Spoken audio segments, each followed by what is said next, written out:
So welcome back to train your brain now, this is Aishwarya. आज हम बात कर रहे हैं 5 मोर इम्पॉर्टेंट ईडियम्स। हम ऑलरेडी बात कर चुके हैं 20 इंपॉर्टेंट ईडियम्स के बारे में। Every Thursday I am posting videos जो कि हम खास तौर से बात करते हैं ईडियम्स के लिए।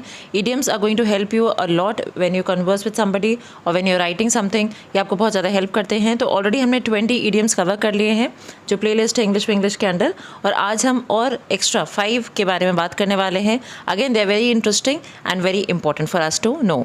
Okay, so before we start with the idioms, we should first be knowing what are the exams where these idioms are required.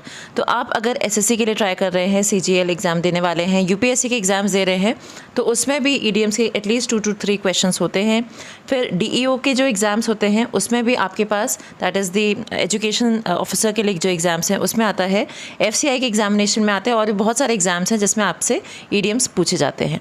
तो अगर आपने चैनल को सब्सक्राइब नहीं किया, if you like the video please do subscribe, you may share because there are many of us who are not very well aware of English।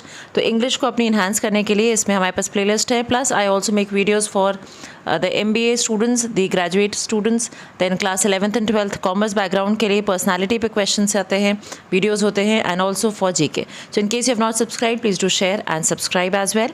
Yes, so we are going to start with Test Your Brain. As you all know, today is the birthday of our president APJ Kalam. तो उनसे ही related एक question मैंने यहाँ पे आपके लिए frame किया है। Which of the following books is not written by Dr. APJ Kalam? You all might be aware that APJ Kalam has been writing books. बहुत अच्छी अच्छी उन्होंने बुक्स लिखी हैं, उन्हीं से रिलेटेड क्वेश्चन है हमारा ये। So A option is failure is a teacher. Second is you are born to blossom. C is ignited minds and D a house of Mr. Biswas। तो ये 4 ऑप्शंस हैं आपके पास। करेक्ट आंसर मैं आपको video के एंड में दूंगी। So in case you know the answer do mention it on in the comment box, और इन केस यू नो आप उसे वैसे ही जज कर सकते हैं। आखिरी में जब वीडियो खत्म होगा तो आपको करेक्ट आंसर मिल जाएगा। चारों ऑप्शंस में से हो सकते हैं कोई ना कोई बुक आपने पढ़ी हुई हो, कोई आपके सिलेबस में लगी हो, because I also have read some of these books. चलिए ईडियम्स की बात करते हैं। ईडियम्स आर फ्रेजेस और सेइंग्स, या तो सेइंग्स होती हैं या एक फ्रेजेस होते हैं जिसको हम अपनी डेली लैंग्वेज में यूज़ करते हैं। द फ्रेजेस और sayings don't always make sense. तो लिटरली जो भी हम वर्ड यूज़ कर रहे हैं, जो फ्रेज़ है, जो ईडियम है, उसका लिटरल सेंस में हो सकता है मीनिंग नहीं हो, बट उसका कुछ और मीन हो सकता है। Okay, so it might mean the way it is written और it might be having some different meaning from what the idiom is. तो हिंदी में अगर हम बात करें तो हिंदी में हम इन्हें मुहावरे भी बोलते हैं। तो इससे भी आपको पता चलेगा कि ईडियम्स क्या होते हैं। चलिए आज का जो पहला ईडियम है वो देखते हैं। We are talking about idiom number 21, every inch a gentleman. So every inch a gentleman का मतलब क्या है? इंटायरली, टोटली और होली, पूरी तरह से अगर कोई जेंटलमैन है। Her father is every inch a gentleman. इस सेंटेंस का मतलब ये हुआ, हम ये कहना चाह रहे हैं कि जो भी जिस पर्सन की हम बात कर रहे हैं उनके फादर जो हैं वो टोटली एक जेंटलमैन है, इसलिए we use the word every inch a gentleman. Fine, okay. The next idiom for today that we are going to talk about is to bring to light. Okay, to bring to light is किसी चीज़ को notice कराना, reveal कराना, disclose करना। So her research has brought to light new information about Gandhi ji's early life. तो अगर कोई किसी चीज़ पे बहुत ज़्यादा उसने रिसर्च करा, इन्फॉर्मेशन निकाली है, उसको सबके बीच में लेके आना। So when you are disclosing something, कोई चीज़ आप कोई सीक्रेट डिस्क्लोज कर रहे हैं, कोई बात है जो कि आप सबको ग्रुप को बता रहे हैं, so instead of just saying कि मैंने वो चीज़ बोली, you can say I brought to light और to bring to light. Accordingly जो आप टेंस को यूज़ करें, अकॉर्डिंगली आप इसे थोड़ा बहुत चेंज कर सकते हैं। So to bring to light is not कि कोई लाइट ऑन कर देना, it just means that to reveal और disclose. Okay, coming to idiom number 23. So every Thursday I am posting videos in which we have idioms, 5 idioms we talk about. Okay, so idiom 23 is at a snail's pace. आप यहाँ पे भी देख सकते हो, video में भी snail है, बहुत धीरे धीरे चलता है। So in case you are aware, snail actually ऐसा होता है जो कि बहुत धीरे धीरे, it walks very slowly. So naturally meaning is also the same, extremely slowly, बहुत ही ज़्यादा धीमे कोई काम हो रहा हो। इसका सेंटेंस में हम कैसे यूज़ करेंगे वो देखते हैं। The roads were full of traffic and we were traveling at a snail's pace for 2 hours।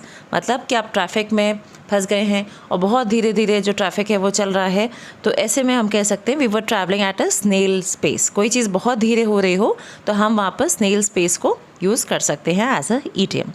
To take to heart, कोई चीज़ दिल से लगा लेना, बहुत ज़्यादा बुरा मान लेना, किसी चीज़ से परेशान हो जाना। सो ऑलमोस्ट यहाँ पे लिटरल मीनिंग ही है टू बी ग्रेटली अफेक्टेड, किसी चीज़ से बहुत ज़्यादा परेशान हो जाए। टू बी अपसेट, अगेन परेशान से रिलेट कर रहा है। और we can also say concern oneself with, किसी चीज़ पे आप बहुत ज़्यादा सोचने लगे हैं, बहुत विचार करें, किसी चीज़ को एकदम दिल से लगा के परेशान हो जाना, तो इन सब चीज़ों में हम कहते हैं to take to one's heart.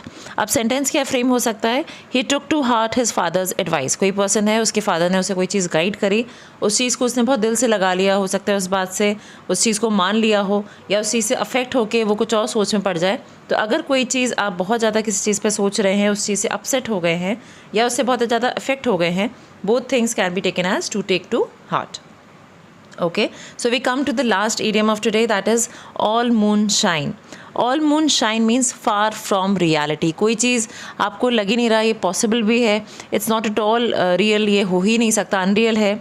या अगर हम इसे सेंटेंस में देखें, as Morrison's remarks the story is pure moonshine. He decided that his desires are simply moonshine. तो जैसे हम जनरली कहते हैं मून शाइन मतलब बहुत दूर वो रोशनी है, उसी तरह से हमसे कह रहे हैं, यहाँ पे भी हम यही कह रहे हैं कि it is very far from reality, ये चीज़ सच होना मुश्किल है। तो हम कह रहे हैं कि उसकी जो डिज़ायर्स थी आर सिंपली मून शाइन, उसने जो भी सोचा वो पॉसिबल था ही नहीं, इट वॉज़ वेरी अनरियल।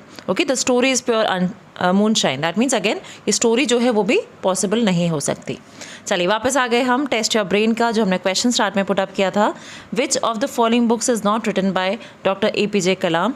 तो ये 4 बुक्स मैंने आपके साथ शेयर करी थी, failure as a teacher, you are born to blossom, ignited minds, a house of mister Biswas. तो इन चारों बुक्स में से जो बुक नहीं लिखी है, the correct answer is D. D is the correct option, a house of mister Biswas. ये किसने लिखी थी? It was written by VS Naipaul. अब नायपॉल के बारे में भी आपने थोड़ा बहुत पढ़ा होगा, कुछ हो सकता है स्टोरीज़ आपने इनकी पढ़ी हों। तो ये 1961 में इन्होंने ये बुक लिखी थी, और इनका पूरा नाम भी आपको पता होना चाहिए, जीके में यूजुअली आ जाता है बहुत जगह पे। तो श्री विद्याधर सूरज प्रसाद नायपॉल, ये उनका पूरा नाम है। हमेशा आप बुक्स में देखोगे VS नायपॉल ही लिखा होता है। He was commonly known as VS Naipaul and was Trinidadian born British writer of works of fiction and non fiction in English. इनकी आप फोटो भी देख सकते हो, this is how he used to look. और थोड़ा सा मुझे ऐसा लगा जब हम ट्रिनिडाड की बात कर रहे हैं तो you should know where Trinidad is. तो इसको आप देख सकते हो, ये मैंने आपके साथ मैप शेयर कर दिया है। और वेनेजुएला से आप थोड़ा सा आगे की तरफ देखो, ये एक आइलैंड है। Okay, so Trinidad and Tobago जो है ये 2 आइलैंड्स हैं, और ये वेस्ट इंडीज़ के पास आ जाते हैं, वेनेजुएला और वेस्ट इंडीज़ में काउंट होते हैं। तो उस वेनेजुएला से थोड़ा सा आगे है, तो वहाँ पर ये दोनों हमारे जो आइलैंड्स हैं वो एक साथ रहते हैं। वहीं पर ही was born VS Naipaul. So we close this video on one naturally, एक हम कोट से क्लोज करते हैं, the only thing that matters in life is your own opinion about yourself. That's from Osho. Thank you so much.